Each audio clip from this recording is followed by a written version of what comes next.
RAM prices have skyrocketed over just the last few months. Will this make owning a high-performance personal computer, smartphone or handheld a thing of the past and a luxury, or is it just a false panic derived from a temporary shortage?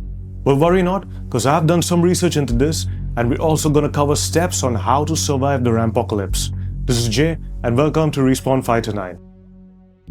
Since late last year, you've been hearing about the RAM-apocalypse or Ramageddon or whatever people call it these days.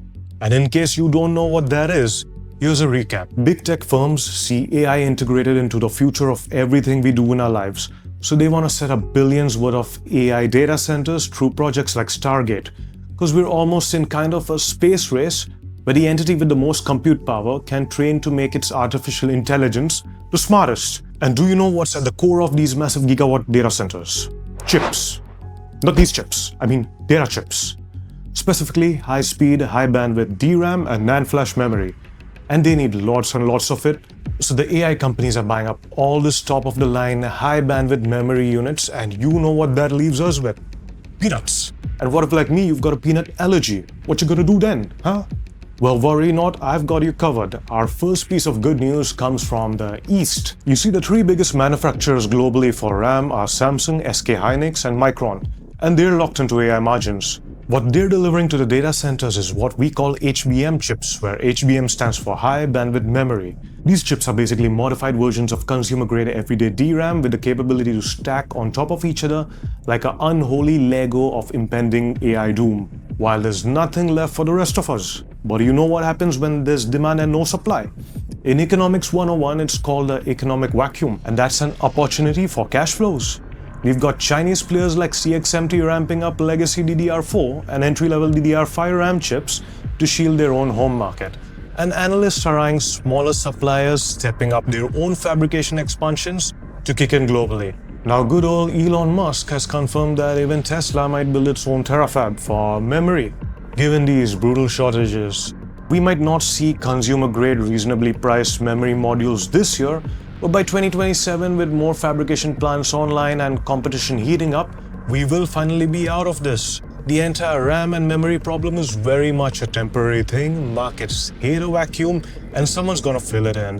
When they do, the prices will correct themselves. Now, I'd just like to add that this is a channel I run in my free time, and if you like the content I post here, do consider dropping a sub. Now back to the video. We've just been talking about the hardware side of things, but what about if we just tried harder to optimize our software? Ever thought of that? Brute power is not always the answer. You see, for a lot of developers, the solution to a problem has been to just throw more RAM at it, especially in the gaming industry.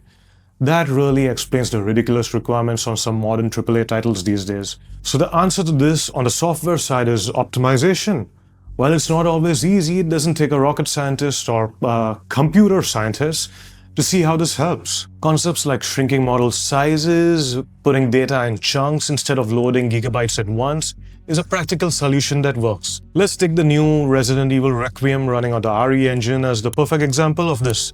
This title includes great lighting and detail assets, and at some scenes it looks incredible, but it does so with the minimum specs of an i5 8th Gen or a Ryzen 5 3500 and just 16 GB RAM. What I want you to know here is the specs are near 8 years old. It leans on upscaling tech for smooth 1080p at 30 frames per second on low-spec setups.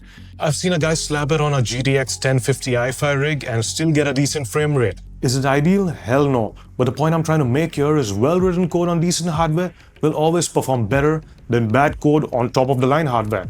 Devs can make miracles when they want to, and you don't really need that DDR5 32 GB RAM in 2026 just yet. And that point, guys, ties us into our final biggest mindset shift. Stop chasing the latest and greatest thing right now. Your current rig is probably way more capable than the FOMO tells you. Most mid-range laptops from 2020 carry out browsing, 4K streaming, office work, even moderate gaming just fine if you treat it right. Got 16 GB? Well, congratulations. That's the new baseline gold standard. Optimize around it. Close your 50 Chrome tabs and background apps, kill unnecessary startup programs, crank up your virtual memory, defrag if you're on HDD, or switch to an SSD if you haven't already for faster loading. Tools like MSI Afterburner or built-in Windows tweaks can squeeze extra performance without you having to spend a dime. Speaking of Windows, there has never been a better time to drop Windows and switch to Linux. Consider trying something like Zorin OS, which runs really well on most hardware and will make you feel right at home if you're coming from Windows. No terminal knowledge needed, it's got a really clean and user-friendly UI. Now if you're really itching for more hardware juice, hunt for used parts, refurbished parts on the secondary market. Prices there might not have spiked as hard yet, and I would say wait it out. Most analysts are saying the worst of the volatility should ease by 2027 as new capacity itches in.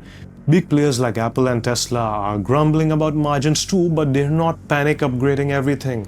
So why should you? Your phone from 3 years ago still crushes daily tasks. Your laptop handles work calls and Netflix without breaking a sweat. If you're still planning a build or upgrade soon, grab what you need sooner than later. Don't go overboard. Most of us see this as a temporary shortfall, and the market will correct itself if you just wait it out. Now, if you've got some tips on pulling out more performance from your hardware yourself, please let me know in the comments. I'd love to try it, and I might give it a shot. Anyways, this is Jay. Thanks for watching, and see you in the next episode of Respawn 5 to 9.